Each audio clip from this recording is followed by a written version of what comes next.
Hello, everyone. Welcome to the Impractical Machinist Podcast. I'm Cameron of Machining is Cool. I'm Bradley with Marvel Machining. And today we have a special guest. We have Shawn Brown from SB Solar Co. Hey guys, Shawn Brown here at SB Solo. Thanks for having me on the number one podcast of machining in the world. The number one podcast. Yep. Unfortunately, Pat was having some internet issues today, so he couldn't join us. So it's just the three of us. Yeah, just the three of us. Trio. A menage a trois. Maybe more like the Three Stooges, but yeah. Yeah, pretty much. Well, where do you want to get started? Shawn, you want to share your background in machining, how you got into this trade? I pretty much was birthed into a chip bin, I think. That's where my crib was. I remember my dad having a picture. My dad used to work at a machine shop, and it was a grunt machine shop. And I remember him having a picture of me about 3 years old. And granted, listening to this is like in the late 70s.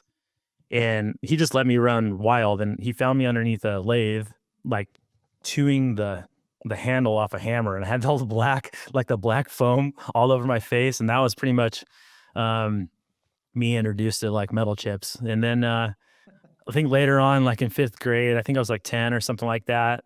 My dad babysit us basically into like a 40,000 square foot shop. So it was like, for any of you guys that were into motorcycles and, bought sprockets back in the 80s and 90s, like PBI sprockets was where my dad worked. And he would basically take us at night. And that's how we got babysat, me and my brother. And I would say we started around 8 years old to like 13, and we would just run around this 40,000 square foot shop, just creating mayhem. And I don't know how we didn't get injured, but I learned how to weld around fifth grade. And there's the big thing about back in the day was like, I would say in fifth grade on the playground was like Chinese stars. And so I wanted to make them. So I ended up using I wasn't able to use the press brake. I wasn't able to use the big shear. He's like, just don't touch those things. And so I ended up using like a little like scribe out my Chinese star and cut them out. And then I would just grind them on the grinder and then, throw them in. And I was selling those in sixth grade and ended up getting caught by the principal. And my dad came in and he's like, where's the other stuff at? And I had it behind my dresser, and he found like 4 Chinese stars I was making. And that was my entrepreneurship into machining is back in sixth grade. So, so from there, I ended up just working, with my dad. He had a little machine shop when he quit his day job and he went on his own. And he had a little machine shop, and I would learn how to do the manual lathe and mills. And I remember, back, I would say, high school times, I was making stuff for my paintball guns, and I was making like these silencers, like legit silencers, and I was using my grandma's quilt insulation to make the silencer for my paintball gun, and I was selling them at an actual paintball shop. Well, a cop came in, and he was actually part of like the paintball tournament. And he's like, dude, you can't be selling these things. So they ended up calling me up. I had to have a talk with the police, and like, you can't sell these things anymore. Like, oh, okay. Get in trouble from that. But yeah. And then once I was in high school and I was actually working at a pattern shop. I was just a grunt, basically just polishing injector pins and working on molds. They just had a duplicator machine. So they make the mold and the wood side, and then they would actually go into the metal side and use a duplicator they put a little graphite dust on it, and you just cut out this cast iron. And I thought it was cool, but it was kind of like, it was super dirty. And then I got once I quit there right out of high school, I went into the job that I lasted like 23 years in. And that job itself was like in semiconductor stuff and like aviation, like Rockwell Collins, stuff like that. And basically just learned everything from there. And my boss was super cool. We started with 3 people, 3,500 square feet. And in the end, when I left there, it was about 160,000 or 160 people with about, I think he bought a 60,000 square foot building. He didn't buy it, he built it. And we basically just saw semiconductor stuff. So it was like very, very high tolerance stuff like Lam, Novellus, E-Tech, and they did a lithography, laser stuff, and it was very, very accurate. And I learned my accuracy stuff from doing that. And then we got into a 5-axis machine, and we got a big Makino, and it had a big cell system. I learned how to do the cell system, and all that stuff taught me a lot. And then after that, I ended up going to a aerospace shop for the last 5 years before I went on my own. And we did a lot of Lockheed missile defense stuff, and all the things that F-22, F-35 parts, and just stuff that really advanced my level of, 5-axis and bigger machinery. And then I just started my job and went broke. Sad. Don't go back to your 160-man shop you worked at, because that was one question Pat wanted to ask you. What did that look like? How big of a building was that? So initially, he went in a partnership and he built a 80,000 square foot building. He leased out 20,000 feet. It had like 4 clean rooms, a plastic division, and then the CNC shop division. So we did a lot of plastic for semiconductor, and we did a lot of aluminum as well.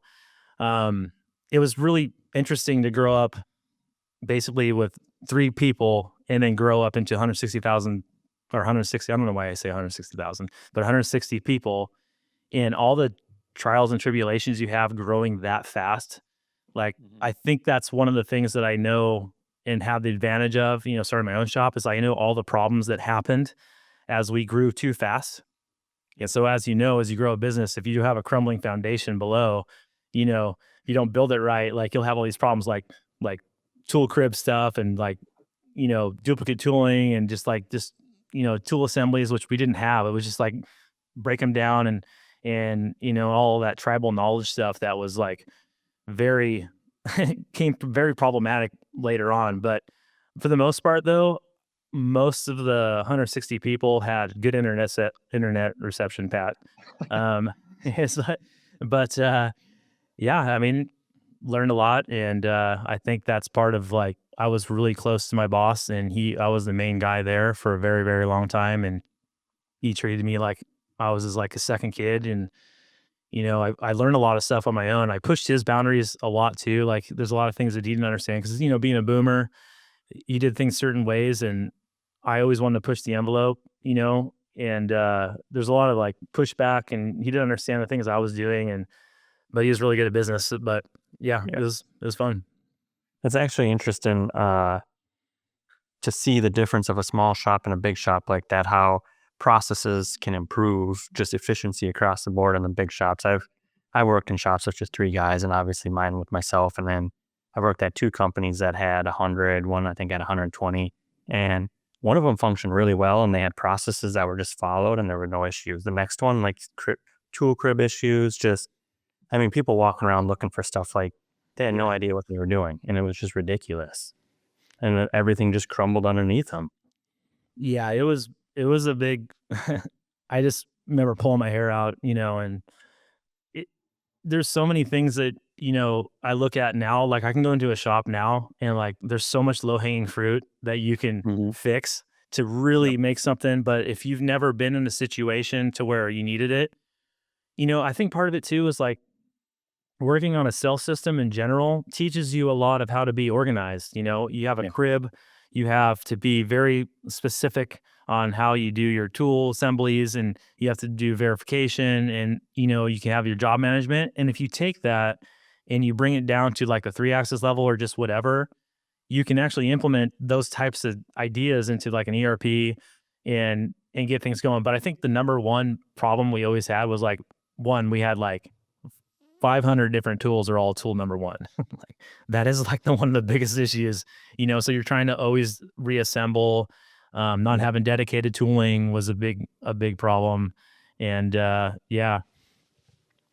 think that was part of the problem. But I think an ERP really helped, in that situation, as far as like that, and then also fixturing and where things were at, and buying things, again, that you just like, what did I buy last time? What was the part number?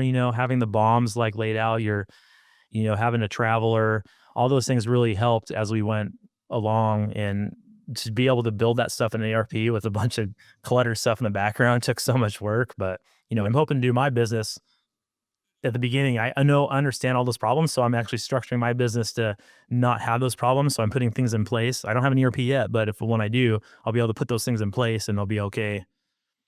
How you navigated all the growing pains you had? I mean, did you guys just power through and find it or grind it till you find it, or were you able to tap into somebody else's knowledge or bring experts in, or how did that go? So I think we just grinded it out. Like we had so at the beginning. So one of the benefits of working with a small shop, and I'm talking like small is like maybe 10 people or 15 people or less, is all of us are held accountable. So you can like work and everybody's like, hey, you're slacking. And we have no problem telling somebody like you're slacking because we're all, and that being said, like he was very good at paying us properly and he would give us profit sharing. So that's important. So when you know you're having profit sharing and you're going to get paid, like you want to make sure everybody's at a certain level. So everybody, the boss didn't really have to keep everybody accountable. Like everybody else kept everybody accountable. Yeah. But as it grew, people could hide in the corners and also your skill level went down. So someone that could do something like myself, I could do 4 things, right? Well, then you have to hire 3 other people that can do my job, you know, and you start to have those like miscommunication problems. And so I think having the tribal knowledge was a problem and not having documented. That's where we had to learn how to like write down all those things and make sure the tribal knowledge was actually documented so that more people didn't have as much knowledge as like I did or other guys that I was working with, my superior guys, that could be correlated to those other people. Yeah. You know, Where did you learn about things like having job travelers and changing the way that you handled your tool crib and having like dedicated tools built and like all those different types of processes for doing things? I mean, because that's not something you just hopped on YouTube and found, you know? yeah. So kind of, I mean, it kind of is in a little, not YouTube, but Back then. yeah, back then. So F then. Yeah. yeah, so there's a people. Was that like the late 20th century? Yeah, I think it was right out of Vietnam. No, I think I learned most of that stuff there because my boss was actually pretty smart in the fact that whenever there was so we were ISO certified. So one of the things about ISO is like the 5 whys is like, why did something happen? You don't stop at the first thing. You're like, well, why did that happen? Then why did that happen? Why did that happen? And it's like, it kind of seems redundant when you take those classes, but it actually really applies to everything. Like, why did this happen? You get to a root cause. And if you really look at that and invest in that, you're like, oh shit. Well, if we had a recipe card for how we build this part, we probably wouldn't have to use the tribal knowledge, and so we were kind of like, I think ISO pushed us to be a better company. And he was always like, he was very, he just wanted to make sure his shop was like perfect, you know? And so, and I was like, I just took from him, he's the type of boss that would actually like, he's the first person on the ground scrubbing the coolant off the floor when a machine came in. Like he led by example. And so I learned that, but I must say that a lot of things that I do in my shop, we didn't do in that shop. I had pushback because it wasn't understood. And I knew it would work better, but me being on a actual self system, and I was the only one working on the self system. I'm the one that programmed it. I'm the one that ran it. I'm the one that ran all the jobs through it. Having a self system, having dedicated tooling really showed me what it would be in my 3-axis world and to be able to trickle it down. And so I'm like, well, then I started thinking about, well, how can I sit on my table to have a one fixed offset position, like center rotation on a 5-axis? Well, let's just translate that to a horizontal, or let's just translate that to a 3-axis. And I just brought all those things that I learned to my shop. And I can't say that they ever got to that point in that shop. And that was kind of the more frustrating point. And I didn't understand it quite as much, but I was lay and go in the shower and wash my hair like 20 times thinking about like, how do I do this? And you just like, you know how you get, like, that's how I think the best is in the shower. And you're just like, how can I do this like easier? And I kind of brought all those problems into my own shop or not problems, but solutions. I feel like because I've wanted to transition to 0 point for a while now. But trying to figure out how to go about that, especially when you already have a lot of established programs, it seems like kind of a difficult task. I mean, right now, everything we do is based off of G54, for example, except for the 4th axis work. I keep 4th axis set up as an extended work offset. Like say you wanted to go to 0 point, I guess now you need to start programming everything as an extended work offset because you're going to have old jobs come through or repeat jobs come through that you might not have the time to go back and reprogram with the 0 point in mind, or maybe it's not set up to where it's going to work well with the 0 point in mind. Somebody's going to touch something off in G54 and screw up your whole 0-point plan. I don't know. It just seems like a pretty big endeavor. But when you're starting to have a shop, like how you do, especially when you're working alone, it's like, oh, I just do this thing. That's how I'm going to do it now. But yeah, so that question is exactly why I started my shop the way I did. Yeah. Even though I didn't have to go crazy on it, I made sure that I did everything how I wanted it in the future. And it's extremely difficult once you already have all that stuff, like having it.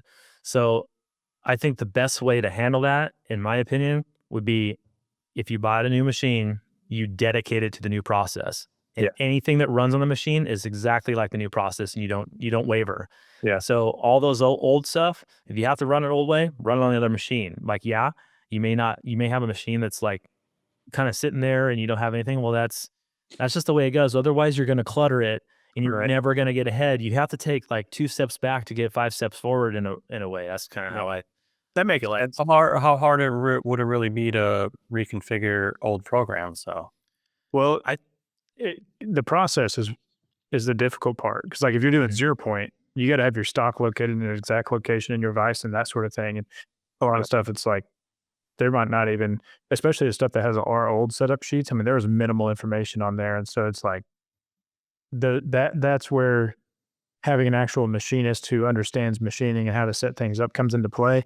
It's not just follow some instructions. So now you've got this guy's like, I can probably use these jaws for this job, or maybe I'll mount this on the table and like clamp it down and whatever. So you've got a bunch of different ways of doing it. So basically, you would have to go back through those old jobs and figure out exactly how you're going to set everything up in a vise, or exactly how your work holding is going to be, where it's going to be in your envelope, your machining envelope, and then document all of that with setup sheets, and then actually push it out to the floor.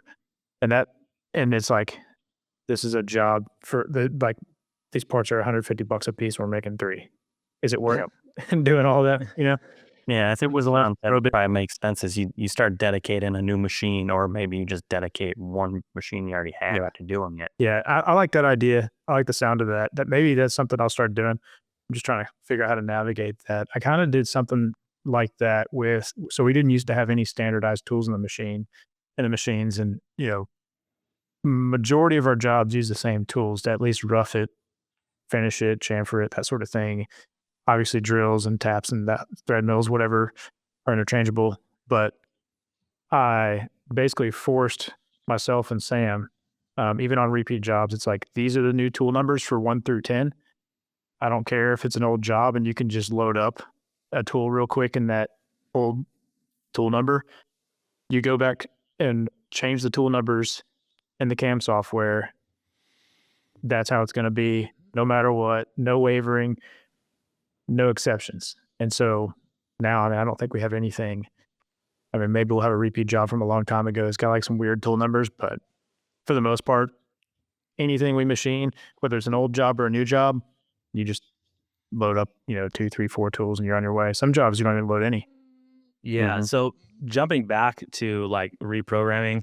So being in the aerospace industry, like you're kind of dedicated to the process, because you have to resubmit a different process on how you do things. So if I want to change how I do some stuff is okay, but they want to make sure you're locked down to a specific process so it doesn't change in general. So reprogramming and doing something totally different, the way you cut it and everything, could be problematic. Right. So what I found is like, a lot of shops will probe or edge fine off the part, and then you have to shift your offset to some place that's actually known on the table always. And so that would cause a repost. And if you have an updated software and the repost comes out, well, maybe your tool path goes a little bit different, which it does on certain stuff, and you can have problems that way, I guess. So it does cause a problem that way. And then, like I guess Cam said that, I had to do the same thing with my own business. Like I was doing certain ways, the assembly numbers that I had for my tools, I kind of messed up, and I started with 1 through 20, and that was bad because I should have started with 20, because my actual turret had 20. But if I had some weird shit that I wanted to do, I wouldn't have to use my dedicated tooling. I can just use offsets 1 through 20, or because I have to use the tool number 1 through 20. I can't have a weird tool number in an umbrella carousel. So I had to figure out how to do that. So I ended up having to change and restructure all my old programs. And then I brought in the same thing. I re-zeroed everything, and I had to bring in my fixtures and everything in real space and make sure everything was positioned properly and repost. And I think that's the one thing that you have to start from the beginning is make sure everything is exactly like your CAD. And if you don't have models built, you're going to struggle. So I spent all the time, and I did this way before I quit my job. I would take my vacations and I would actually work on building my fixturing and work on modeling my fixturing to be perfect before I even quit my day job. So all that system was already, set up. So yeah, I don't ever touch off the part anymore. I think there's a lot of problems touching off the part, but if I have to do a prototype or something weird, I will touch off the part. But when it comes to production, I won't. I'll go off a known point on the table. Yeah, that's what I do in my horizontal. I have my VF set up to do that, but I don't do it all the time. Sometimes I do. I get in. I know where all my vices are, so I don't pick up parts either. But I know if I set my part on my vice on my left side, I know where my X is, I know where my Y is, and I know where my Z is. So I never actually have to edge find it or use. I got the Heimer that I use, but I never have to pick it up. And then if I flip it into the next vice, I know where that is too at all times. So I have a cheat sheet and I just have to put the number in. Okay, yeah. So I do kind of the same thing, but I dedicate like G54 is like where my main offset is off the table. But 55, 56, 55 is op 1, 56 is op 2, and so on, right? And so, but everything is like everything's still off the center of the table. And I program everything in the vice is in the center of the table, but my grid pattern's 2 inches. So I can basically load a program up like it was going to run G54. But if I move the vice over, 8 inches, then I just put negative offset in my whatever. I don't have to pick it up again. I just know that it's actually 8 inches over, and that's my offset for G55. Yeah. But all the Z is off the table, so that way it's always coming. I don't have to ever set off my, tool assemblies either. Like all my tool assemblies are already in my machine. And unfortunately, I only have 200 offsets, but it's 20 through 200, and I haven't reached that yet. And at some point, I will, and maybe I'll have to use 1 through 20. But let's say assembly number 143 is in my program. I just program it like normal, tool number 143, 20, or 53. And then I have a little right click button I hit on my Mastercam or whatever, and it can reassign the tools numbers and sequentially how I use them, but it doesn't reassign the height and diameter. So the height and diameter is actually my assembly number, and the tool number is 1 through 20. So I don't ever have to change what I'm doing or set my offsets. I just load my tools and go. If I don't put the tool in the right position, then yeah, I'm in trouble. But I never had it happen yet. And it's a risk that I'm willing to take, being myself. But at some point, it's what I have to do with an umbrella carousel. And later on, yeah, I'm going to have, my next machine is definitely going to have a probe. It's definitely going to have, I might just do like you do, Brad, touch off, externally, because I don't like having the probe on the table. It just wastes room and it can be problematic. And honestly, that's how we did it on our 5-axis. We didn't ever touch off on the tool. We had a tool break detection, but tool break detection is a lot quicker than touching off a tool. Like you're just bam, and it checks it really fast, and that's the same with probing. A lot of people are like, well, just probe it. It's fast. Like it isn't fast when you're doing production. Like if you're going to probe every part, unless you have a brother, it's pretty cool. But if you're going to probe, like have a dedicated position that the probe's coming off of, like center rotation on 5-axis is always going to be there. Well, if you have a center of your table, you can probe without having to hand edit. You can probe it in your cam, and then you can set that off, and it'll be in the position you want. But in reality, how I would do it is actually put it in the exact same position that I would in my cam software, and I would use the probe as a material condition. So it's actually faster to probe a material condition than it is to set it. So it just goes ping, ping, ping, ping, and it's like, oh, you're in the right position within 20 thousandths. Let her run. Yeah. You said you have your tool assemblies. So does your Mastercam post out your height offsets in the program? Yeah. So how I have it set up is I have it in my header.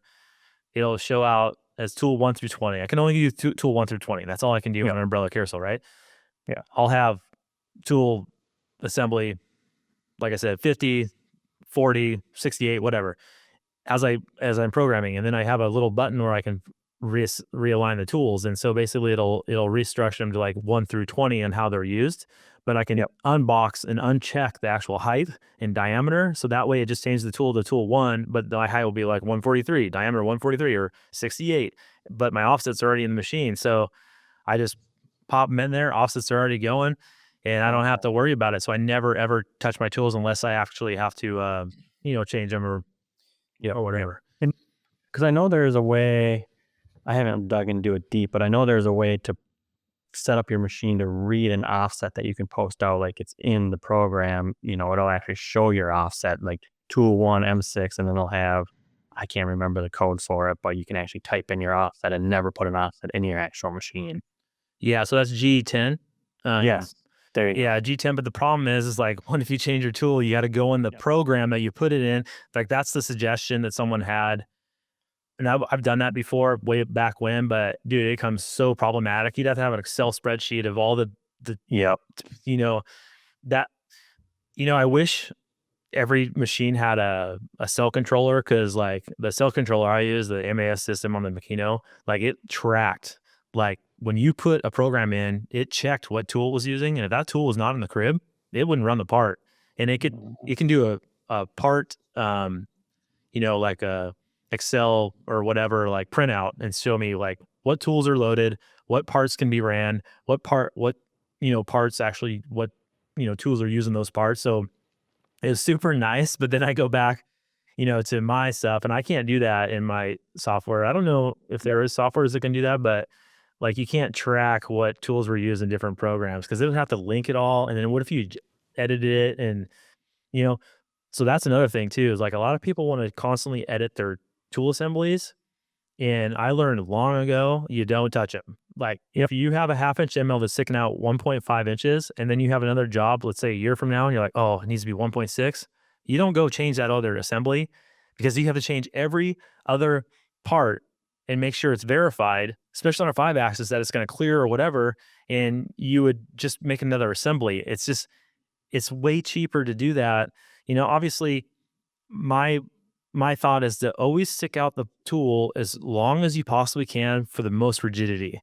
And that's as far as I'll go. And then if I have to do a specialty tool, I'll stick it out a little farther. I wouldn't go like 100th thou. I'd probably do it like, I don't know, 1/2 inch. So at least I can get a little bit of that room. But I always found like doing that stuff, it was just more problematic to try and go backwards and fix that tool, So that's that makes sense. Yeah. The way that I would picture doing this in Fusion, for example, in the tool library, I would create a library just for built tool assemblies. So like how you do it, Shawn, where you've got, assembly 149, like basically my 20 through 200 would be in this one folder. And I would have another folder, or I'll keep all my other folders where I keep like my ferrous and non-ferrous tools separate and everything. So whenever I want to build a new assembly, I can hop in there and grab the tool that's already, like the handle itself is already built, assign a holder to it, then move it to my dedicated library for built holders. Can you do separate libraries like that? Is that how you do it? Okay, how can I structure this? The way I do it is basically I have 2 machines, and I think of that as like a cell.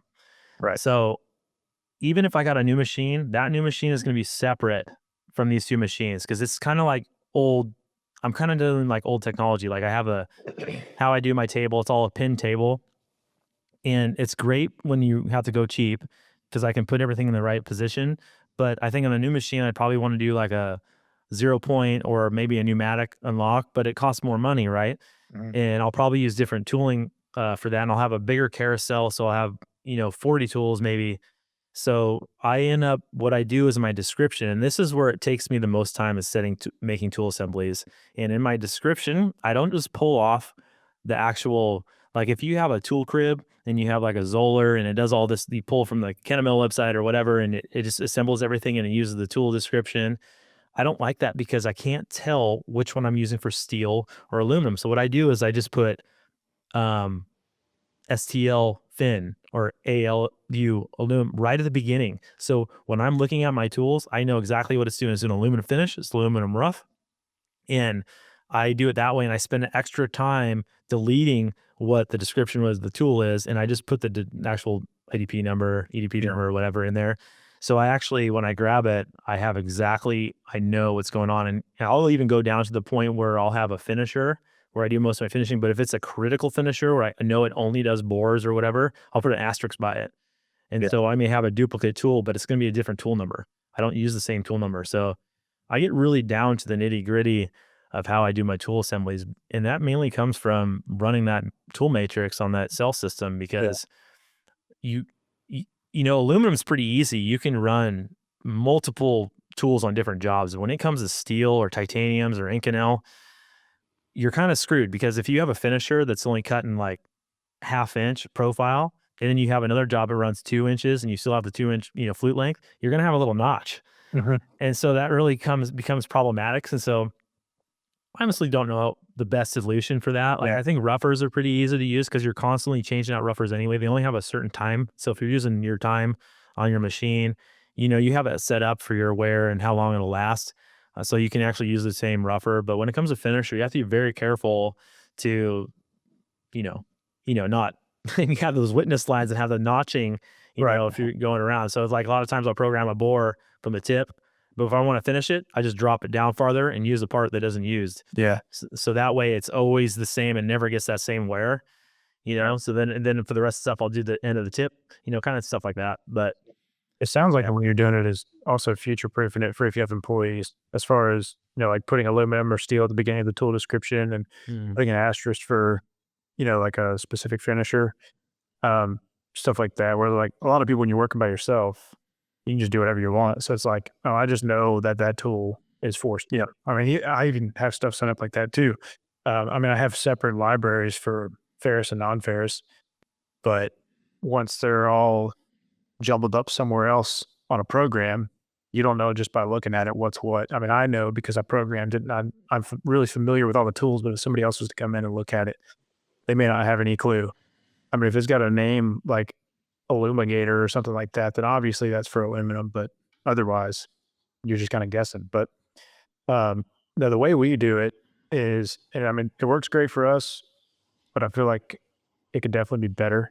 We've got tools 1 through 10 is set up, they're the same in every machine. Everybody knows like tool 1 is our 1/2 inch rougher, tool 2 is our 1/2 inch finisher. Like if you've got a job where it's got like a really critical bore, like an explosion proof bore or something like that, make sure you have fresh tool 2, right?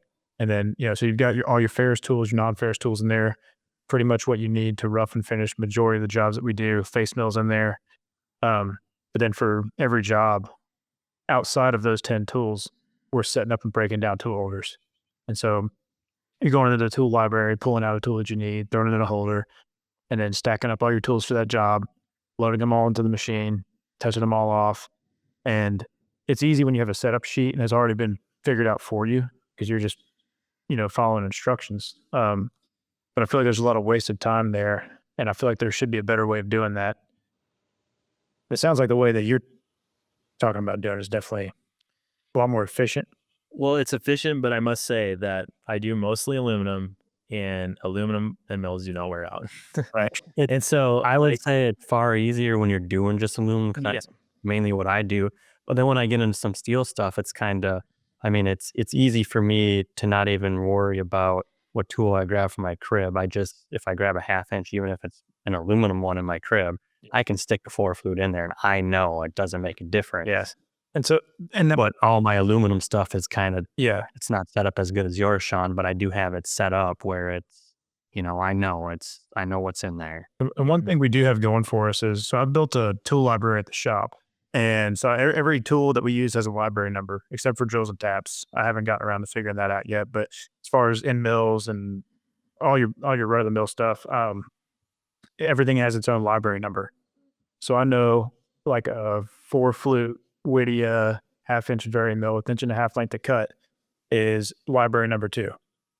It's every tool has its dedicated number. And so on the setup sheet, you'll have like the machine tool number. So it'll be, tool 12 in the machine, but it's library number 2. and then it's got like the description there and everything for you on the setup sheet. And then I can put what holder it needs to be in, what the stick out needs to be, and all that stuff. So as far as like job shop work where everything changes every day, that works pretty well. I think that's one of the benefits for me before I went on my own is I went on to some obviously one, I grew up into a shop that had all those problems, growing up too fast in a boomer shop and then going in an aerospace shop where, ITAR and all that stuff was like, you just deal with all those problems. And I've seen a lot of stuff, and tooling is always the number one. So I was going to make my separate, as far as steel or titanium, but then I was like, well, how am I going to keep track of my tool numbers, because I want to do them sequentially or whatever. So, as I get, more involved, like so the machine I was running on, it had 8-digit tool numbers. So it didn't matter what, and I made them to where the first 3 digits were the actual size, and then the other 2 digits were correlated to what type of tool it was, and the last 2 were like what material it did. So it's a digit number. But when you don't have a lot of tool numbers to go through, you're kind of like stuck. But that's why I said like these 2 machines that you see in the back, those are all the tools that go to that machine. And when I get a new machine, it's going to be a whole different platform. Yeah. Like I feel like this, even if I have money, I'm not going to put more into these machines. This is a cell. That is how I structured it. And then I'm going to use the next advancement, maybe in software or how I do it on my next machines. And maybe I'll get a duplicate in that. That's why I think having 2 machines the same. I haven't talked about this, but both machines have umbilical cells. I could have used a side mount, but I wanted them exactly the same. I didn't want one better than the other because we found out in the cell system that when you have one machine that has a faster spindle and everything, you default to that faster machine. Yeah. Well, then you have to change your programs for the older machine, and then it's a real pain. So I ran into that today, actually. Did you? Yeah. So I run the same, no matter, this one has 400 more RPM or 600 more RPM than my other one. I still run them at 7,500 RPM because I want unless it's dedicated to that machine, which is my rotary, I will fine tune it to that machine, the high speed machining for sure. But if it has to go on both machines, I run it to the older machine because I know that, That drives me nuts. My horizontal is 8,000. My 2 verticals are 12,000. Sometimes I move something over there. But the nice thing in CamWorks is I just create a copy of the configuration and then I update the machine to my horizontal, and it adjusts my feeds and speeds based on the max spindle. So it'll adjust my feed rates as well. That's cool. Yeah. So if I got my 1/2-inch end mill in my VF running at 12,000 and I shift it over there, it knows it can't go over 8,000, so adjust my RPMs, and then path, surface feed, SFM, it all automatically updates my feed rates. Yeah, that's very cool. It's nice, but it's always a pain because it's like, oh shit, now this is like 8 minutes longer. Yeah, I was taught by a couple like guys that are like gurus in the cell controller systems back in the late 2000 whatever. And it's like don't even try and manage the shit. Like you just have to like, try and get the same machine, try and get the same tooling, and just because there's a point where I feel, and I've seen this before, there's a point where you try and overmanage something to make it more efficiently, and there's a point where there's a threshold where your efficiency is costing you more time. Yep. And so for me, I'm at my threshold in my shop. This is as far as I want to go. I don't want to spend any more money. I'd rather accumulate money, save it, and then when I get my next machine, I'll jump to a probe. I'll have more whatever, I want an HSA spindle. I don't want a Cat 40 anymore. I'll just change all that stuff. And, it's kind of a tier as you're going, but you only have so much money to start, Yep. And so you have to do the best thing you can do. But I know I'm going to have employees at some point. So I'm trying the best I can and trying to think of all the problems I had when I was younger, in these shops, and like, okay, I know this is going to be a problem later on. I better just deal with it right now, so. Yeah. That could be a good spot to transition into when it's the right time to start a business. Oh boy. I know you've gotten plenty of questions on that, but like, I think a lot of people are pretty eager to start a business early. So, had you started your own machine shop, 5 years into machining? The biggest thing is when I started, and I know people are totally different. My situation is different because what had happened was I was getting paid a very high wage in my company, and I had a lifestyle I had to live, and I built my lifestyle around that money. Well, the problem was I knew when I went on my own, I wasn't going to have that money anymore. So I had to sell my truck, sell my car, sell things off, pay off bills. And so that was the first thing I did before I even quit. So Wait. You didn't buy a brand new truck first? yeah, right. I may have bought a motorcycle. I don't know. But seriously, You sold everything. yeah. So I just basically paid off all my debt, and so I've had my business for people don't know this, but I've had my business as a sole proprietorship since 2002.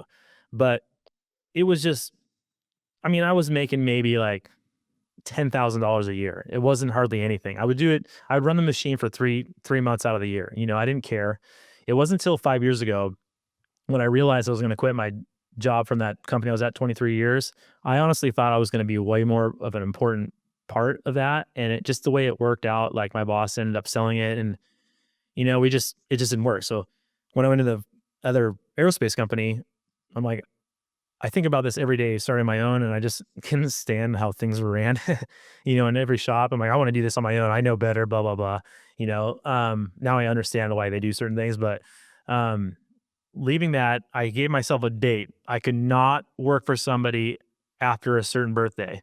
So I worked for 5 years, and that birthday was coming up, and I did everything in my possible power to be perfectly prepared, which was get all my finances situation, get one of my machines paid for. I bought another machine. I had that paid off right as I quit, and I quit the day before my birthday.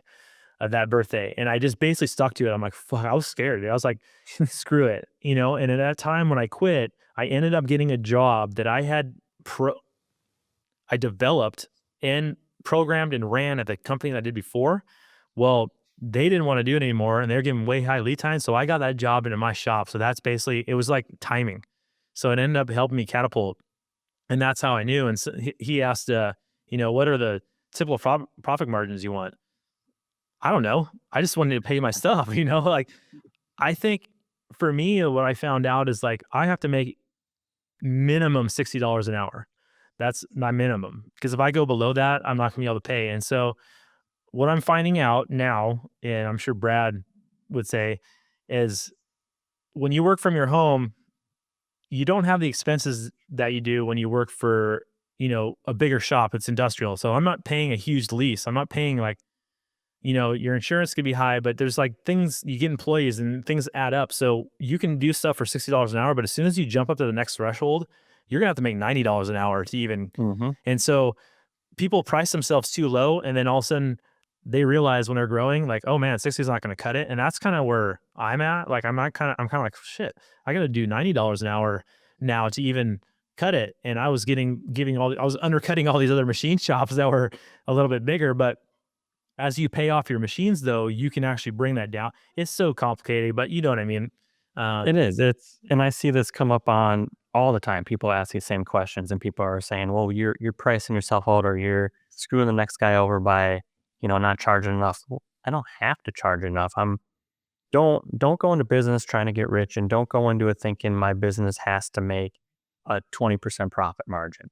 Do what you need to do to keep your business successful and be financially okay in your personal life. You don't have to make $1 million. You don't have to have $100,000 machine either. And like you said, timing. I mean, timing for a lot of people is just the main thing. It just works out.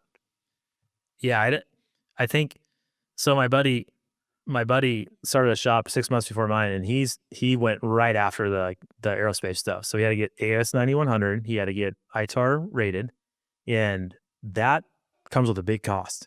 Like, as soon as you jump into that realm of type of work, you have to charge more, because the amount of and his liability insurance went up triple because he's doing stuff that goes in the air.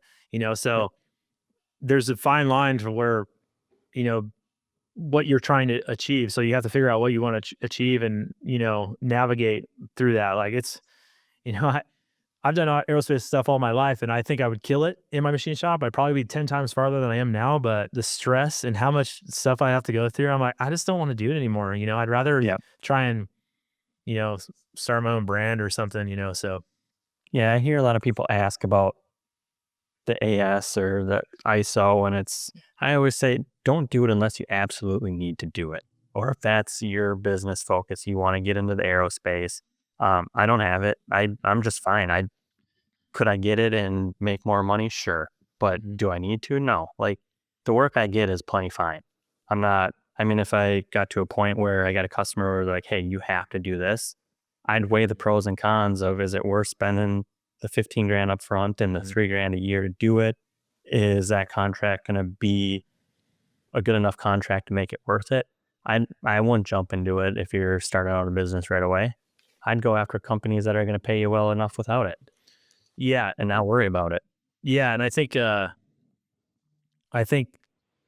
how I do it. I don't have that stuff, but I think if you do get that stuff, it puts you above most other people. And so people always ask me what type of work. There's so many people ask me what type of work. I'm not going through all the people that ask, but how do you get work? I hate answering that question because it's so difficult for every person. Like it's just different. But I know that for a fact that if you have your AS9100 and whatever, you can get just more lucrative work and it's going to be higher price. But then again, most of the time you're doing AS9100 work or aviation work or whatever, you have to have a CMM or someone that can do CMM because everything is in true position and the prints are more, you have to have that stuff and there's no way to deal with that. So yeah, it just adds cost. And that's kind of the reason why I set my standards as far as like all my documentations, all my work instructions and have it. I don't need work instructions. I have it set up. Do I need to look at them? No. But if I ever have to get my AS9100, I'm going to have all my structure perfect. So all I have to do is write them out, and that's kind of like if I have to go that way, I kind of did it. I think it's good for you to do that anyway as you're going, but I just want to make sure. I was going to kind of add that same 2 cents about kind of structuring yourself for AS9100 and all that, even if you're not going to go after it. Because no matter what, it's still a good way of doing things as far as managing your quality and stuff like that. But also if you go ahead and structure yourself for it, maybe not exactly, but close to it to where, but if you do want to make that jump, it's not such a big jump. Yep. So I've kind of been trying to do the same thing. Like, we've got inspection software and like, I don't know, like doing a lot of things at one time right now, but kind of keeping that in mind. Like we don't have the desire to go after like ISO or ITAR or any of that stuff, but I would like to have us loosely positioned to where, say one day we do need to go down that road or we see that it's worth it. It's not, like restructuring the entire company and all of our processes in order to make it possible. Yeah. And I think you never know where you're going to go. If you've got a customer that comes around that wants it and you're ready to do it and you can jump and do it, it makes it easy. Yeah. Yeah. If you get that work that brings it in. I think having an ERP system is super crucial. Like I've worked in an ERP system for years. I don't have one here. I would love to get one at some point, but having an ERP system, like being able to like reorder stuff easily by a click of a button or having job travelers and then having a barcode to where we would check, we'd scan it off for each operation. And it's basically a recipe card on how to make this part. And that is a process that you can use as your AS9100, but really it's just documentation. Like how do you check your tool, check, and you're just doing things the same way every time. And once you have a process, then you just write the process in. Obviously it's easier when you're smaller, but as you start smaller, then it's easier to have an AS9100 and then you can build upon that versus like being super big like we did and then get it. And you're just like, oh my God, it took multiple people, like smart people to enter all that data in. I'm like, Jesus, man, it's a lot. Yeah. I think a lot of people underestimate the amount of brain power spent, like even like a one-man shop, for example, just ordering stuff like you were talking about, with having an ERP system, kind of taking that load off of you, that mental load. Like a lot of people underestimate the amount of time and brain power spent just on ordering things or mentally keeping up with the jobs you have going on. It might not seem that difficult as one person. Yeah, I don't know. You spend a ton of time thinking about it. I noticed that I kind of implemented our own, like, homemade ER. I don't know if I call it homemade because it was a website, but it's called Monday.com. And I think it's made more for like project management and like computer people land. I don't know, but I basically made it work for us. And, I have all of our jobs get put in there and we can track it going through that. And whenever anything needs ordered in the shop, people can just hop on there. There's actually a form on there that says, like, what do you want ordered? And then so you just type it all in, hit send. And then it reminds me on Monday mornings at 8:00, hey, go order everything that's in there. then I can hop in and see, okay, so we need like the library numbers I was talking about. We need that library number. We need more shop towels. We need more of this, more of that. And I've got links saved to that stuff or order numbers saved to it all. So I don't even have to think about it for the most part. I'll just hop in and do it real quick and I'm done. But beforehand, it's like, crap, where did I order that from? Maybe look back through my email or maybe it'll pop up when I try to search it. And I don't know. Yeah. I also Excel sheet, with my one finger. Yeah. But even as a one-man shop, I feel like that would be kind of a force multiplier as far as brain power and time spent on things that don't actually add value to your shop. I try to order all my stuff from 2 places. MSC is the third place I order stuff from, but that's just a given one there if I use it. But I use 2 local places for everything. I try not to veer away from, the standard stuff I order. Then I got the shopping list in each website, so I know if I'm going to order a 1/2 inch end mill, I know it's coming from Mars Supply. Hop on there and order it. Yeah. But I could see in a big shop where you're ordering from everywhere, different tools for different jobs. That would be, I don't know. Well, like we've got, we're not even a big shop, but I mean, I'll order from 3 different vendors, because this guy carries these specific tool brands. This guy, carries these other ones, whatever. So even just knowing where to get get those from, like what vendor to get them from is a challenge. I'm kind of lucky with Brad. I have 2 vendors around here locally. Like literally I can just go down there. Like one of them's literally like 10 minutes away from my house. So yeah. I can usually just go down there, but if one doesn't have, the other one will. So it's usually like two vendors I can grab stuff. But I think this kind of like goes into like, there's a guy, I think you got this question too, Brad, was the guy at Machining Compound asked, I don't know if it's been hit yet, but how to quote jobs would be cool. I would say like one of the cool things about an ERP system in general is the quoting software that it has into it, depending on what it is. And I will say like when you quote something like the ERP system that I use, you would quote it and you can do bombs and you can do multiple parts and then you can put them all into one bomb and it quotes it all together and you can add your markup and stuff. But what it does is after you quote, it pulls the router off the quote. So you would quote it, process of op 1, 2, 3, 4, and then it would pull the router off. Well, if you change that process down the line, you would have to update the quote. And that's the one thing I think software's probably gotten a little better, but what we had to do is actually change the quote to match the process. And it's very critical to put in the exact runtime. I'm not saying cycle start to cycle start, what it takes to load and stuff. And then if you're selling it for a certain price, just use a markup at the end. So that way, when you're going through the process in your router and you're using your trigger and you're trying to do management of how you juggle your jobs, it has the actual runtime that it's actually going to take. Because a lot of people don't do that, and the routers, I don't know if the routers are separate from the quoting, but in our case, the router was not. So whatever you quoted, that's what it said on the router. And so if you quoted it at 50 minutes and it took you 30 minutes, or if it took you an hour, 30 minutes, it'd be way off on your management software. And you're like, oh, you need to schedule this. It's going to take a week when it actually only takes 3 days. And it got really kind of confusing. I haven't looked into the ERP software lately, and I'm sure there's other softwares out there that deal with that now, but Quoting's a tough one. I quote probably different, and I think people probably dislike the way I quote, but I don't even have an hourly rate. If I get a packet of prints, I just look at it and I give them a number that I feel is a good number that fits that part for knowing the customer, what they're willing to pay. And I think I've shared this in the group chat a few times. Like I've had some parts where if I was to actually break them down, they would be a $3 part, but I'm charging $120 for them. Yeah. And like, I know my customer's going to pay it. Mm-hmm. But if I actually had an ERP system and I sat there and I broke down for the cycle time, cost of material, like I said, it'd be like $3-5 a part. Mm-hmm.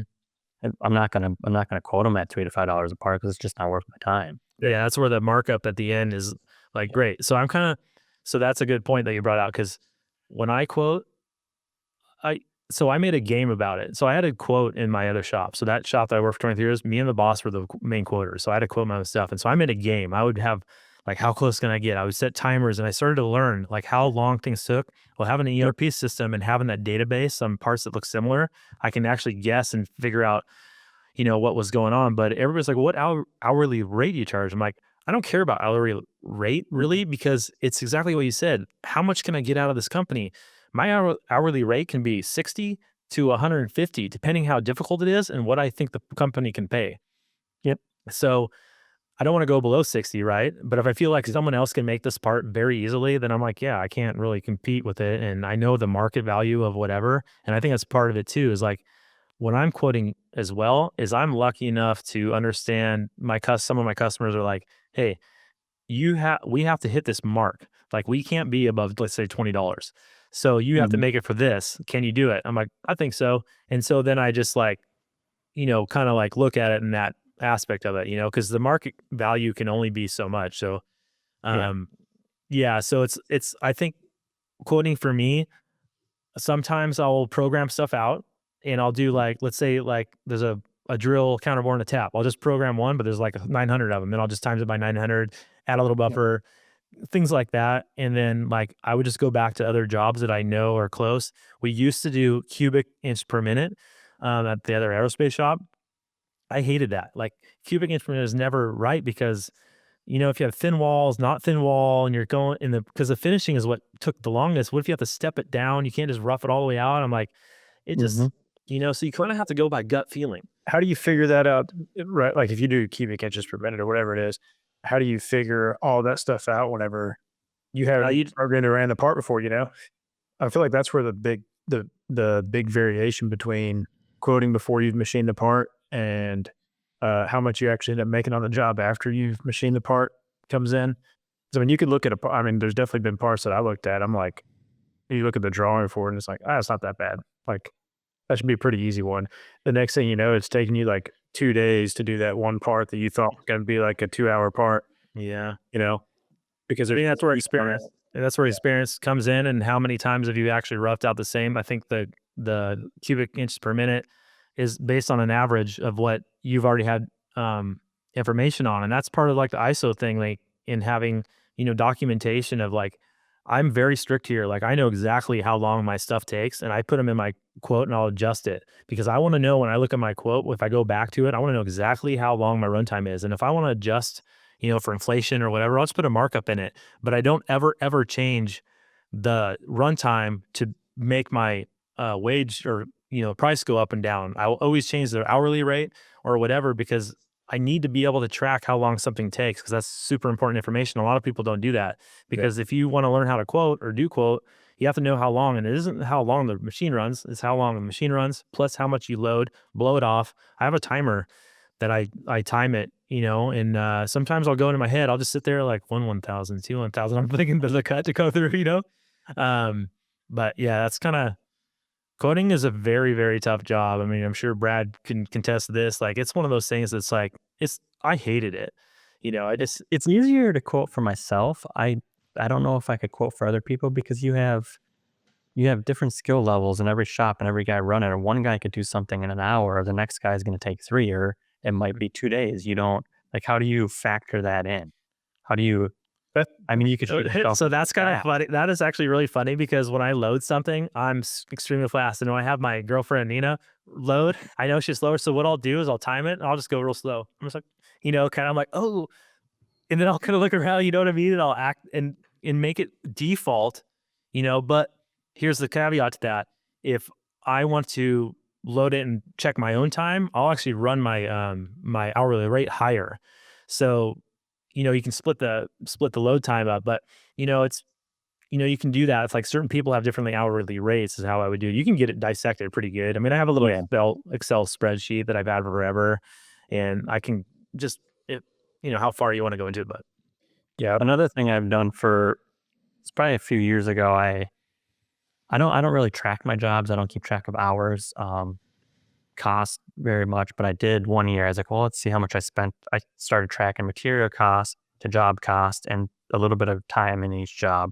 But something I noticed for like a 6-month period, on average, my material was costing about 10% of the job. So there's been times where I'll just straight up get a print and I'll figure out what my material is. Material's $25. Well, this is a $300 part. And I'll send it. And it is what sometimes that part will take me 30 minutes. And then, Yeah.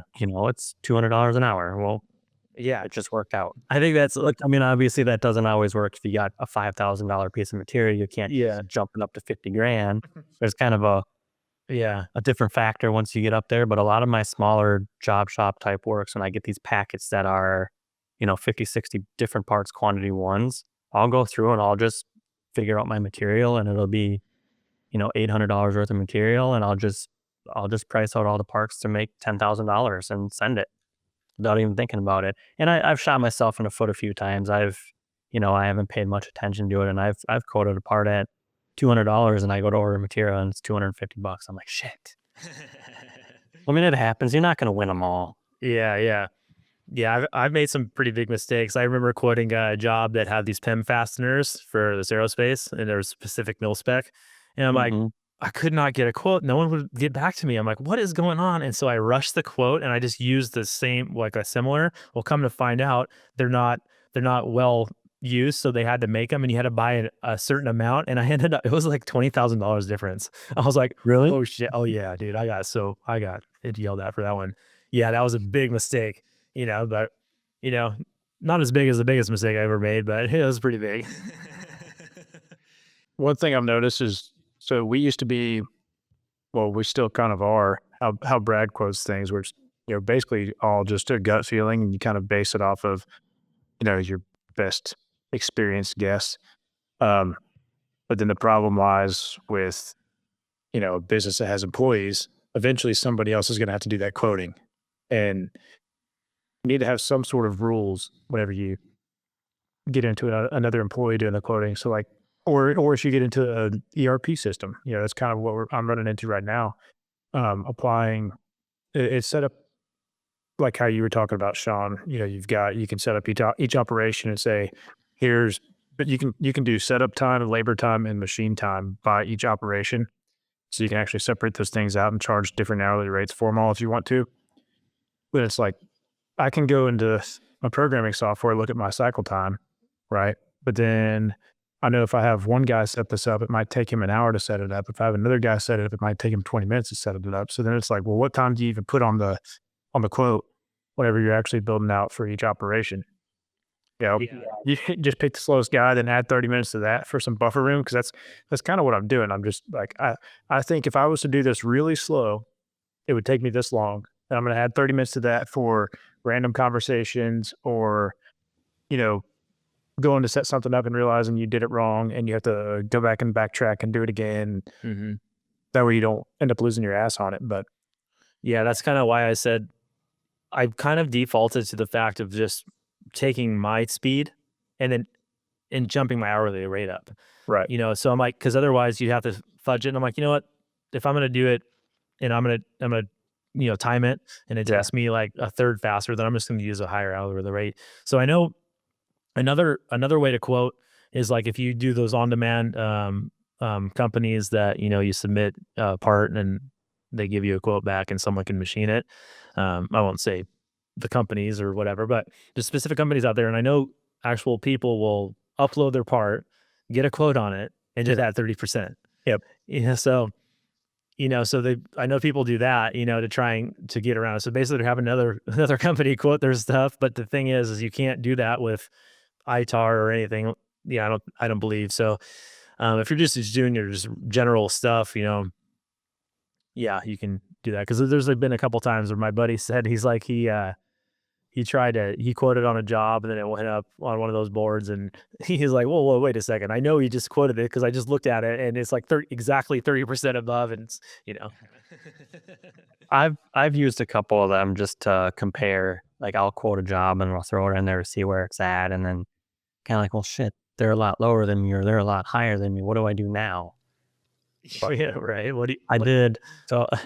I did make a mistake. I think, Cam, you probably heard this story. I think I shared this once. I used one. I quoted a whole job out. There was like probably 50 parts in it. I quoted out myself how I normally would, and I got material, and I was kind of curious, so I threw it on to a website, all the parts, and I went through and I adjusted the finish in. You can select threaded holes, everything, and it'll price it out for you. So I clicked, save PDF, and I was kind of comparing, and I was pretty close to it. I think I think I might have been like $500 higher than it. So I was like, oh, that's cool. Well, I went to go send my quote to the customer, but I grabbed the wrong file. Well, I sent them the online quote and it had their I was like, oh, God damn it. Oh, Like, no. dumbass. And I'm like, I use Outlook. So I'm like, all right, well, there's an unsend fact. You can hit unsend. So I'm unsend. I'm like, well, I don't even know if it unsent now. That's like a horror But story.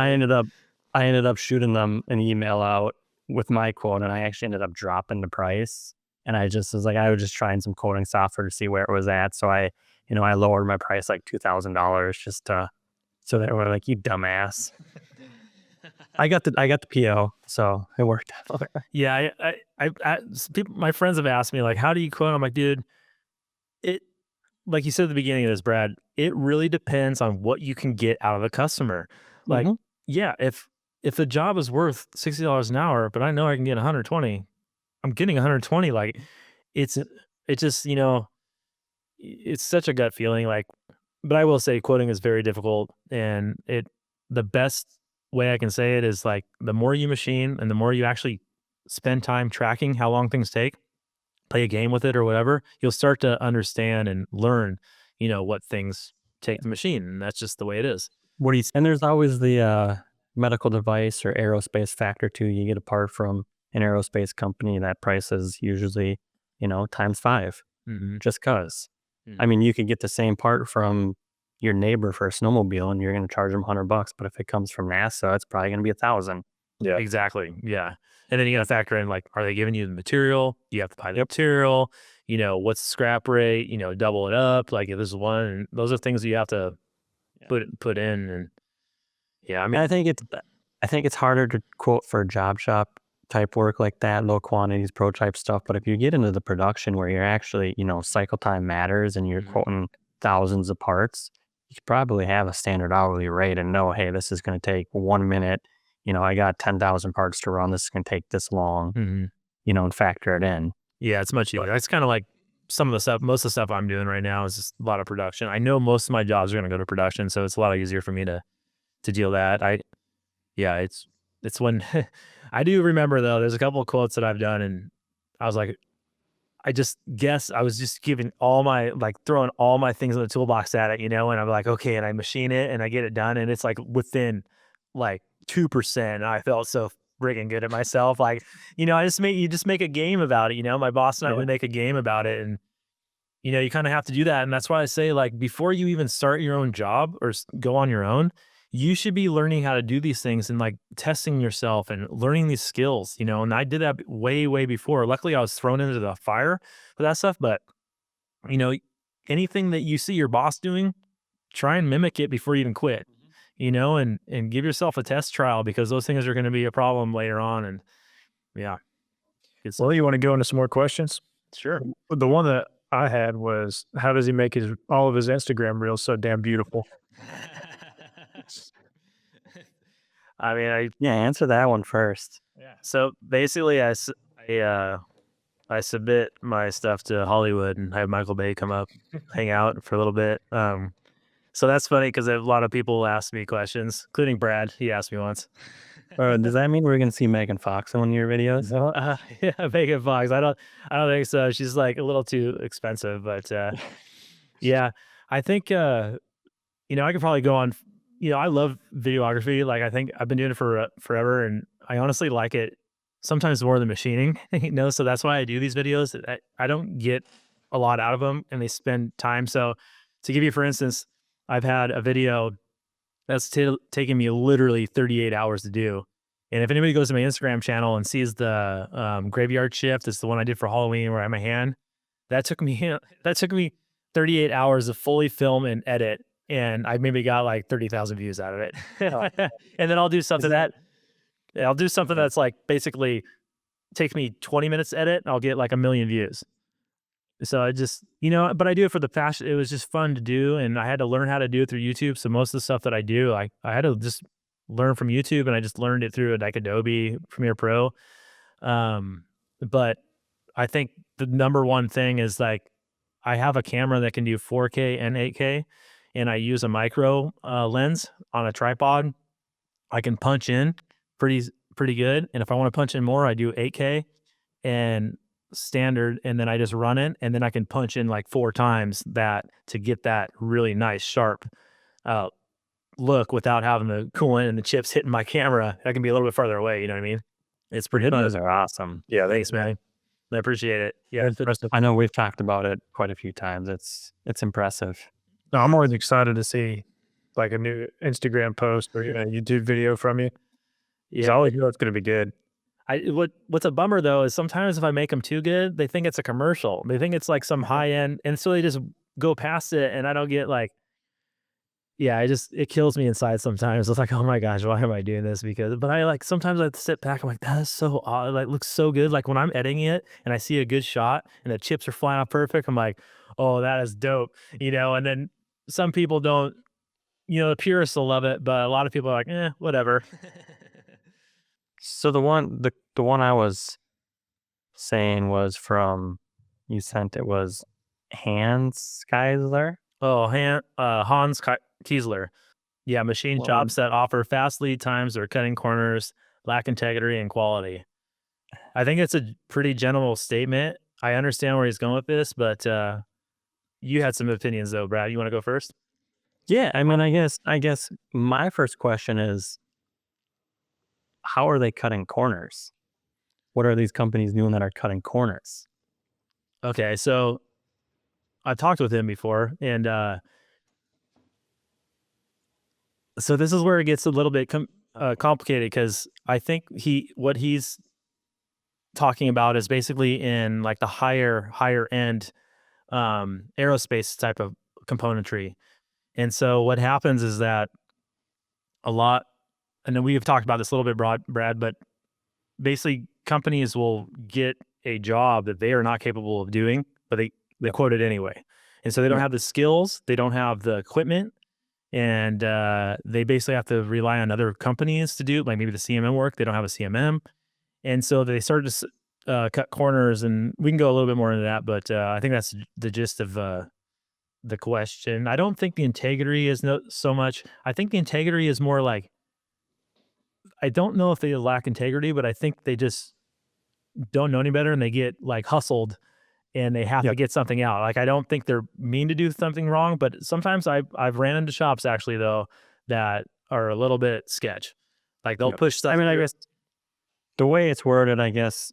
Yeah. I mean, machine shops that offer fast lead times are cutting corners. I would put that into, one statement. Mm-hmm. The lack in integrity and quality, that's something different. If, a shop doesn't have a quality, it's kind of, is a shop basis. Is it implying that if a machine shop has fast lead times that they are cutting corners?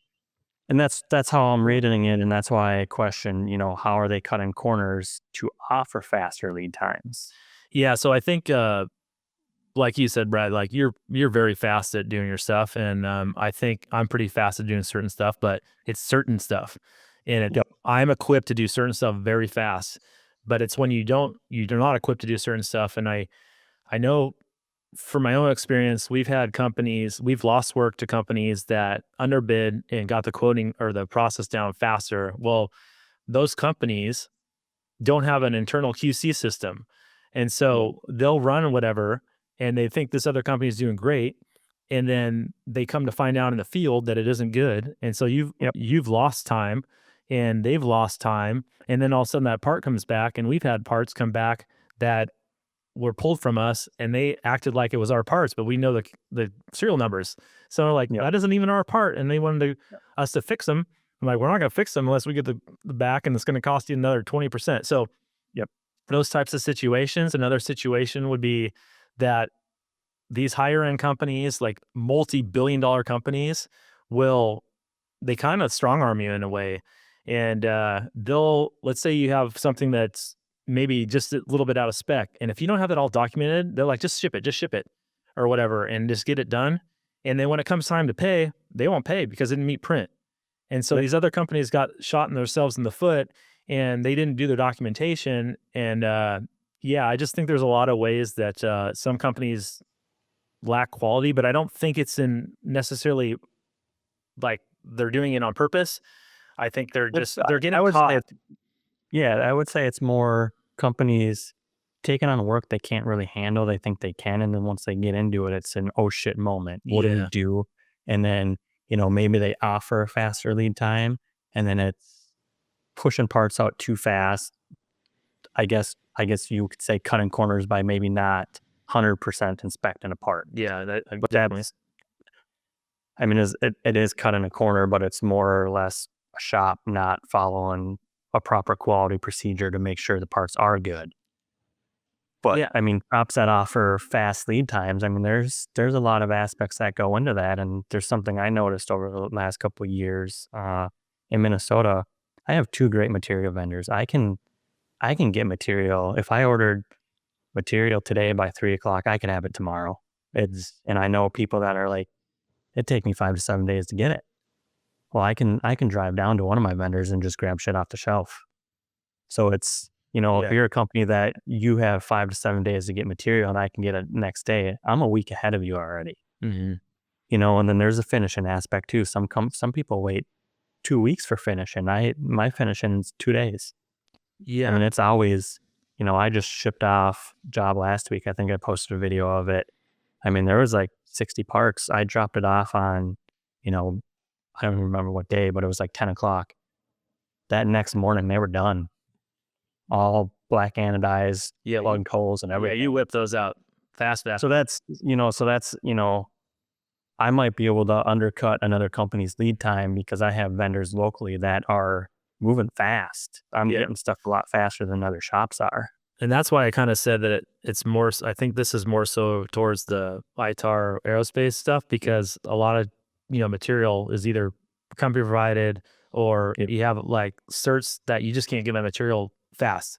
You have to have all that stuff. And, I don't think certain companies, big companies, hold small shops accountable until there's a problem because they don't have an inside QC. And so that becomes a problem. And then, there's a lot of, I think this is like a pretty big blanket thing, but I think in general, he's just talking like, I got undercutted, but, for an instance that there's been times where you bid on a part and then, that company doesn't have a CMM. And I know for a fact that a friend would, he was doing the CMM work for them. Well, he's like, well, shit, I just bid on these parts and I lost to this company that I have to CMM their work. And when he CMM their work, it wasn't good. So, hold on. Got my thing.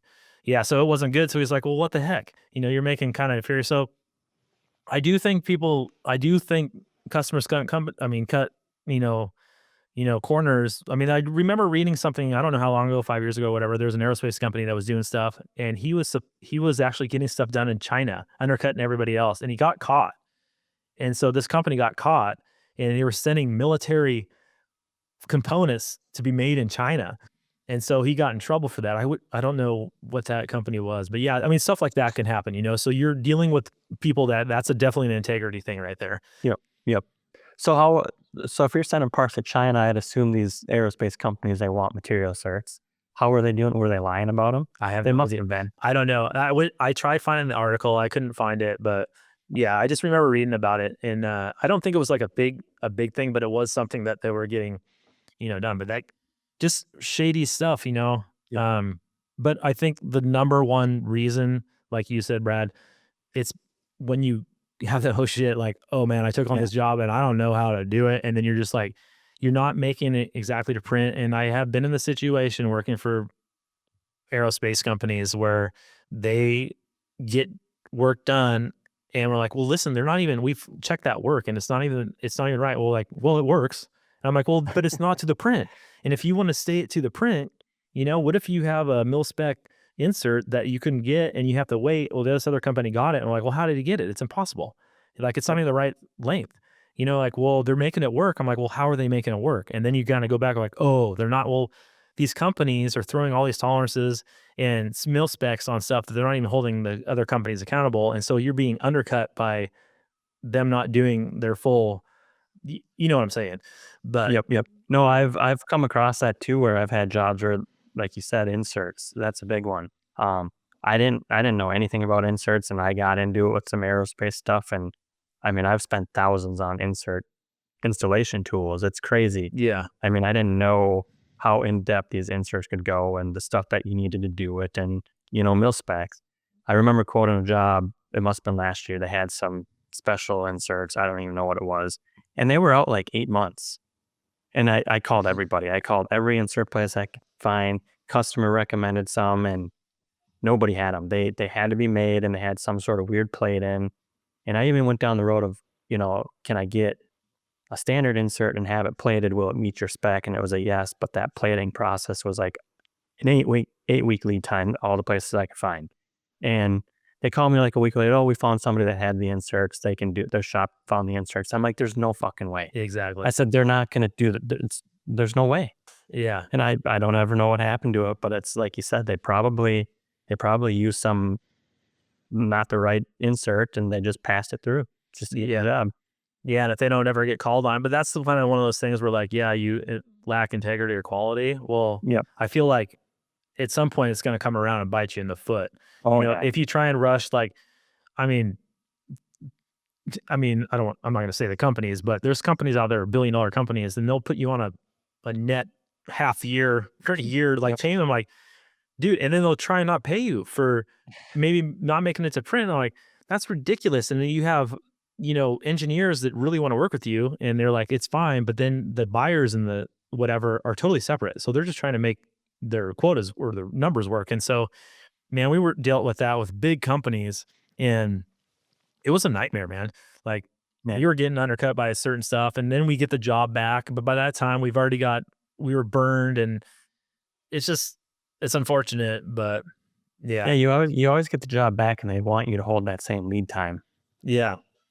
I've had that happen a couple times where a company, like I'll quote something and somebody else will get it and they'll come back 2 weeks later. Hey, this company can't do it. Can you do it? And can you keep that lead time? It's like, there's been 3 weeks wasted already.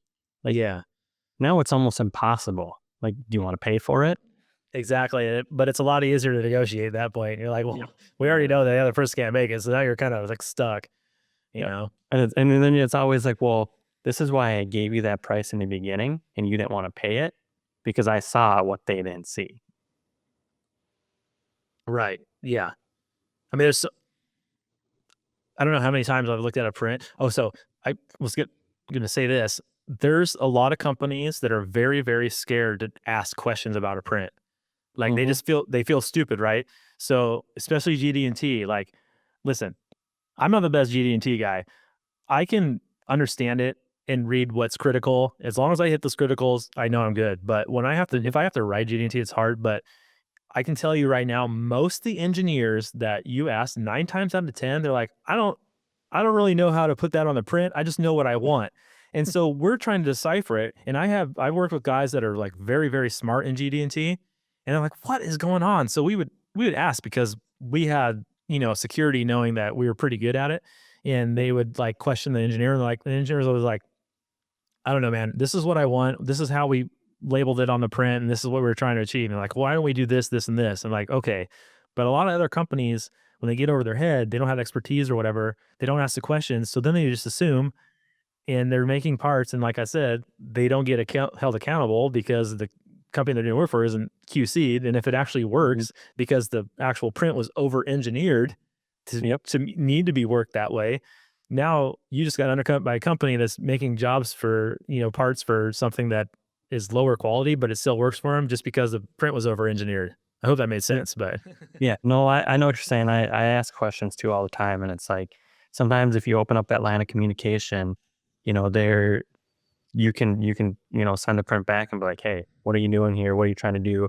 And then when they say what they're trying to do and you can make the adjustments to make it how they actually want it, you're not held to such a tight tolerance. Or you might be able to, even sharp corner or internal radius corners, they might have it at a 60 thou corner radius. And they're like, well, no, that doesn't matter. You can do a 1/2 inch. It's really nice having a good relationship with engineers, whatever it is. And you don't have to you don't have to be like, man, I'd better make sure I have all my ducks in a row before I say something to this guy, because it's somebody you've talked to a handful of times. So you're just like, hey man, what's up with this? Like, what are you trying to do here? And you can tell when a good engineer is, because as soon as they start throwing maximum material condition and stuff in true position, and then they give you this range, like they know that, okay, we can work with this amount of tolerance, and then obviously it's making the price go down because you have the maximum material condition, and you know, in some engineers are just like, throw it on tight. I don't know what I really want, but we're gonna make it tight. I mean, I don't know. I'm not that smart, so whatever. I couldn't do it. Right. I have one customer where I open that line of communication and I ask questions about a lot of stuff, and now they just send me the assembly. So sometimes I'll see it and I'm like, oh, I see this is assembled this way, this way. That internal radius doesn't even matter. Like I can see what's going in there, and you got an inch of clearance. Yeah. Right. And they kind of gave me the go ahead that if you get an assembly and you can make it faster by changing something, go for it. Yeah. As long as it doesn't ruin that assembly. I've had something similar happen with making castings from a solid. They couldn't get the castings for whatever reason. And then like the company wouldn't have, like they didn't even have the casting pattern prints. And so I've got a print with the critical dimensions, like all the machine dimensions, and then like some of the cast dimensions. And the engineer's literally like, just do whatever looks right to you. And if you have more questions, I guess then we'll Right. figure something out. So I'm just like, Yeah. it looks like a 1/4 inch wide groove. And or Right. it must be an 1/8 inch radius, and that looks like it's probably, an 1/8 inch radius or whatever. So you're just winging it, and send it over. Yeah, I love the prints that are like just, this isn't sarcastic, but I love the prints that are like, here's the model, and the profile is like 60, make it fit. Until I'm like, sweet, okay. 'Cause you literally can throw a profile at everything. You know what I mean? Yeah, It's like, yeah, yeah, that's good stuff. And then you get the ones where it's they tolerance a counterbore plus or minus 1, and they're putting a socket head cap screw on that. Right? Yeah. I mean, we've all run into that. And like, hey, is this a whatever? Is this a mistake? They're like, oh yeah, but so here's the thing too. Like me, I'm trying to develop my own, brand. But when I design stuff for other companies, being a machinist, I know the cheapest way to design something, right? yeah. And so it's kind of like, if engineers were machinists, it'd be a lot easier to engineer stuff. But it's the same thing with quoting. Most of the quoters that come in, they've never been really kind of machinists. You have to be a really good machinist to be a quoter, but you don't want the really good machinist to be that quoter because he needs a machine, kind of. Yep. It's like, it's just hard to know all that information. And I think there's some kick-ass softwares now that are dealing with that, but I'm like a legacy guy, man. I'm getting at the end of my years, so it's kind of like, am I going to jump in that stuff? Probably not, but Yeah. yeah. Yeah, you're turning into like the manual machinist of like the modern day version of a manual machinist. I know all the stuff that I used to know and like was pretty savvy about back in the 2000s, that I thought was pretty cutting edge, it's all on YouTube now. It's all, you can watch it on YouTube and, basically just learn everything there, and everybody's showing secrets, and, software is so advanced now that the things that I had to do back in the day to make work, it's a one-click deal.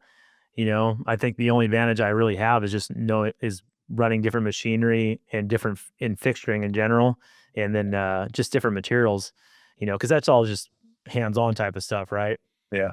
But think- fixturing is a big thing. That's where it make or break a good a machinist, I guess. It's like, you can make good fixturing. Yeah, and that one, like good fixturing is a hard one to dissect. Mm-hmm. Like when is a good time to actually make a fixture, or Yeah. I mean, that comes into that quoting we were talking about. Is a job coming back? yeah, You build a solid fixture or not, or do you wing it? Do you have a 5-axis that you don't need to build fixtures for? But then you get it done faster, but you need to charge more for that machine. yeah.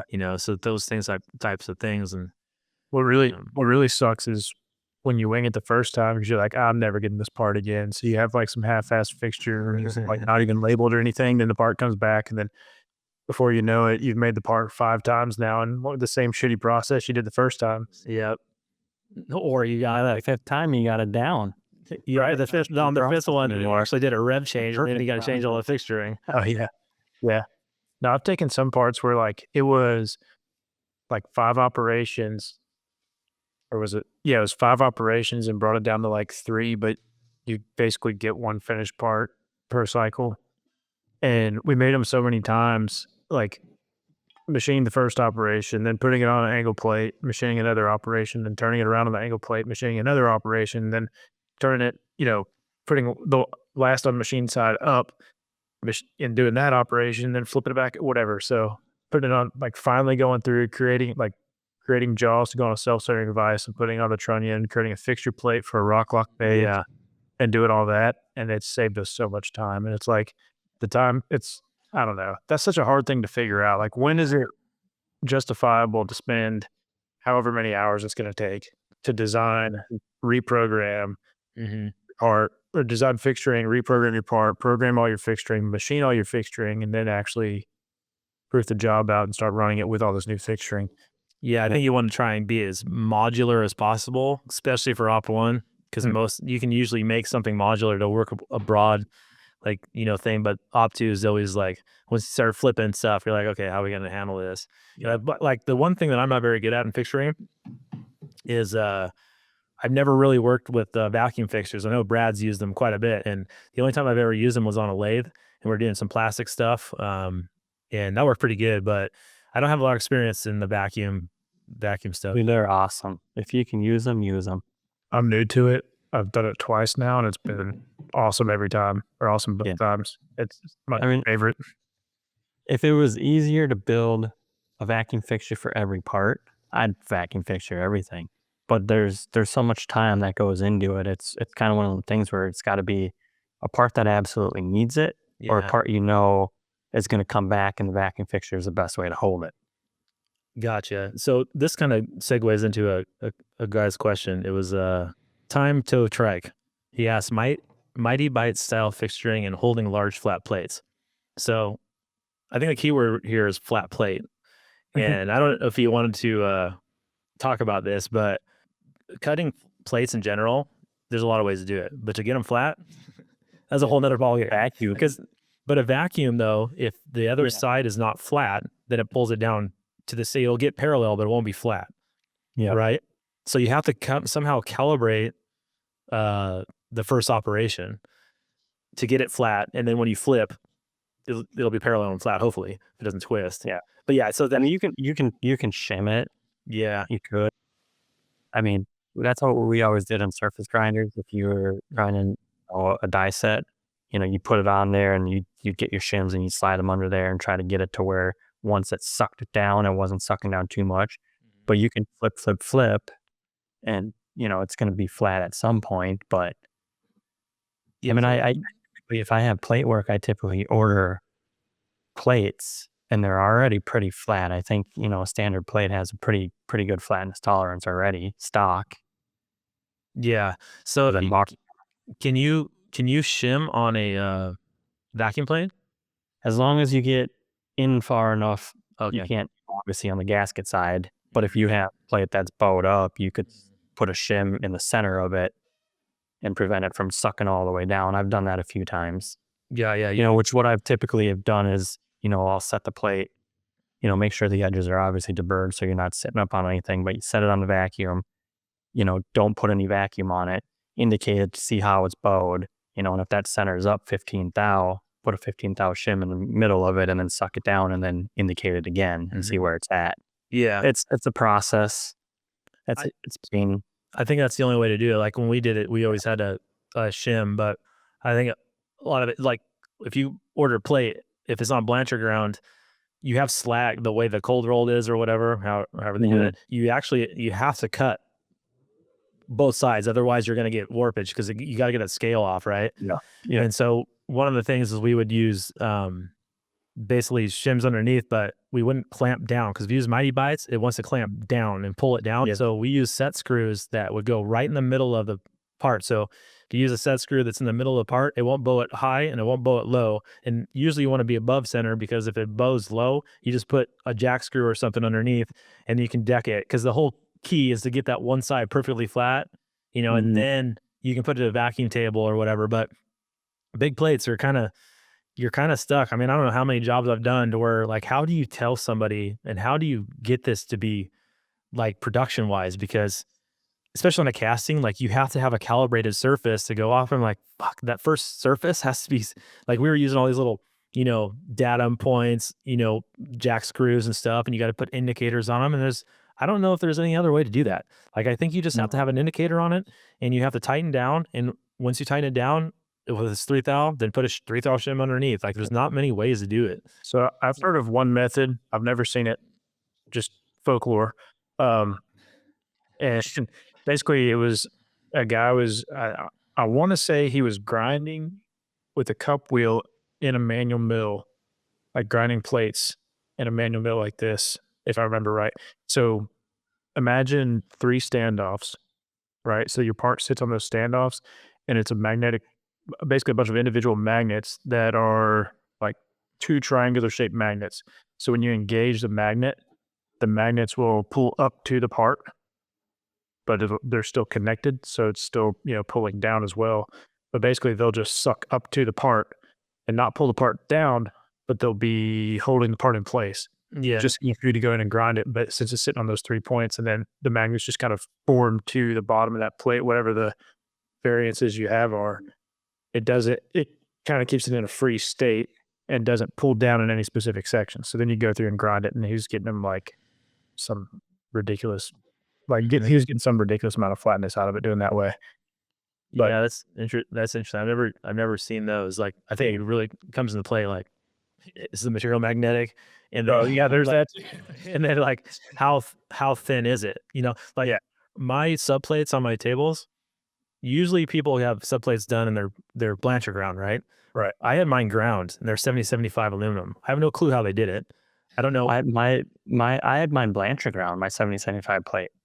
Yeah, so mine are actually ground. So they're actually like within under 5/10 versus like the plus or minus 1.5 or whatever. Because I wanted to block in. Yeah, I don't know how they did. Yeah, they must have blocked them in, but going on like thinner stuff, having it supported underneath, and you get the vibration, and like it's yeah, I think you just have to like buy extra material and then clamp it down on shim, and then run it across and then cut there's so many.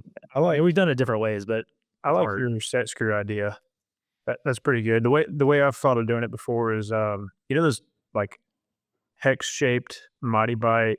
They're usually brass. I forget what they're called, but they have like a bolt with a cammed head on it, and so when you tighten that bolt, it kind of pushes into your part to where it's pushing. Like you were saying, it's pushing directly into the part horizontally and not pulling down on the part at all. Yeah. Basically keeping it in a free state. Yeah. And not going down everywhere. But doing it like that would be like basically have a stock prep operation to where you use those. I forget what they're called. I wish I knew the names of them. But you have that stock prep operation using those clamps where you're pushing directly horizontally, and then you can just face the top of your part or the top of your stock, have that perfectly flat. Then you can flip it and do whatever you want with it. But I feel like it's worth the time to just go through and have that stock prep operation. I was probably 7 years into machine, and I had a job come across a company I worked for, and it was aluminum, and it was an aluminum cylinder, and it called for grinding top and bottom. And I did a lot of grinding in the first however many years building die sets, but it was always, something that was magnetic. So it was just turn it on. But I remember getting and thinking, like, I can't grind this. It's not going to stick to the table. What am I supposed to do? This isn't even possible. And I remember going up to the engineer, and he was a dick. He was a super dick to me about it. And I was like, what am I supposed to do? He's like, you don't know how to grind aluminum? I'm like, I'm obviously asking you because I don't know. I've never done it type of situation. Like, you don't have to be an asshole about this. But he finally came around and told me, he's like, you got to block it in 1, 2, 3 blocks, V blocks, whatever. So that's what I ended up doing. But I remember, I was on a manual grinder. I remember bringing that thing down. I was going down slow, going the X on the table, and it touched off. And I was like, kind of ducking back, like, this thing's going to suck out and it's going to blow up. But I mean, it worked.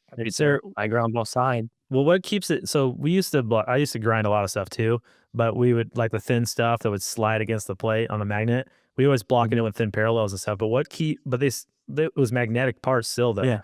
So how do you get the aluminum not to float? I blocked it in all the way around, and it just, that's interesting. Tied it off. I don't know. I mean, I was scared. I was like, what the hell? Yeah, I'd be a little scared too. Even grinding magnetic material can be pretty scary. Yeah. let alone Yeah. something non-magnetic just blocked in like that.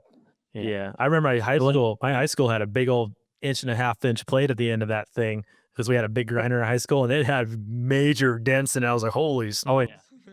Oh, I've launched a lot of stuff off. When we used to grind die sets, when they were bowed a little bit and we had to stick shims under there, you would never turn the magnet on full whatever magnet pressure, whatever the hell you want to call it. You turn it down a little bit so it would help not suck the plate in, with them shims, but you'd have it enough to where you couldn't push it and you would just take light passes. Yeah. And then you'd flip it and then, same thing, light passes, flip it again. But like you said, I should have asked the guy. I had my plate Blanchard ground and I knew you could do it. I assume mine's 48 by 18, so they must have just blocked it in and ground it somehow. Well, Blanchard ground, isn't a double dit, like it goes on both sides, so it doesn't really need to be.